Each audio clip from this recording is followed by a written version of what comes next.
आज मैं ऐसे नियम को बताऊंगा जिसको यूज करके आप एक्यूरेट टाइम को पता कर सकेंगे कि कौन सी घटना कौन से दिन में या किस महीने में घटेगा, यहां तक जाना जा सकता है।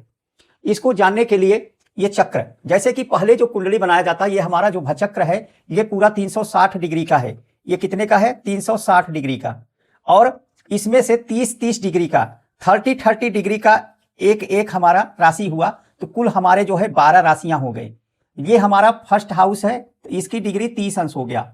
अब 30 अंश को जब नवांश में डिवाइड करेंगे, यानी कि नवांश का मतलब 9 हिस्सा में करेंगे, तो ये हमारा कटेगा, तो एक पार्ट हमारा जो आएगा 0 डिग्री से लेकर 3:20 तक एक नवांश होगा।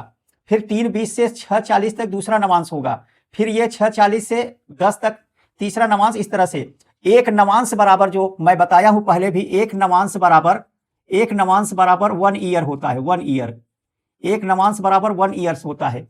अब यहां पर देखिए, जैसे मान लो मैं मेष राशि से बता रहा, यहां पे ध्यान से देखिए, ये हमारा एक नवांश है, इसको कितने पार्ट में हो गया, यहां पर हमारे कितने पार्ट हुए, यहां पे कुल हमारे 9 नवांश हुए। इसको हम 30 डिग्री को यहां से 9 से भाग करेंगे तो 9 हिस्सा बनेगा, तो एक पार करने में 9 साल लगेगा।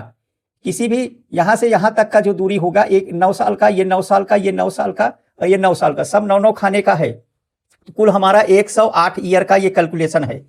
अब देखिए, किसी जातक का जन्म लग्न की डिग्री, यहाँ पे लग्न की डिग्री 16 अंश है, तो ये कितने अंश तक चला गया है, कितने कला तक यहाँ से कितनी राशि पार कर गया है।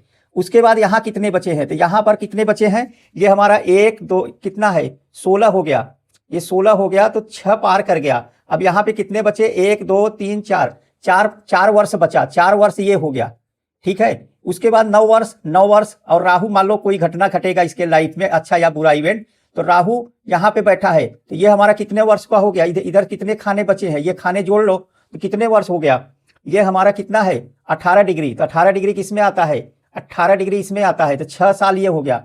ये मान लो 5 साल, क्योंकि 6वां चल रहा है, तो 5 साल ये हो गया। तो ये पूरा जोड़ेंगे तो ये हमारा कितना आ जाएगा, 27 ईयर्स।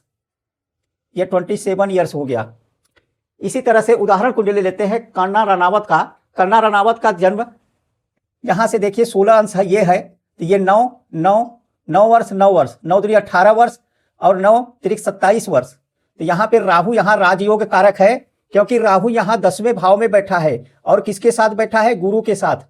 तो राहु के नवांश के बराबर, जब इसका नवांश ये 4 वर्ष, ये 9 वर्ष, ये 9 वर्ष, तो कुल मिलाकर कितने हुए, 27 वर्ष। 27 ईयर्स में रनावत का क्वीन मूवी रिलीज हुआ था। उसके बाद ये बुद्ध का 18 है, तो यहाँ पर ये 36 ईयर्स में वो MP बन गई थी, सांसद बन गई थी।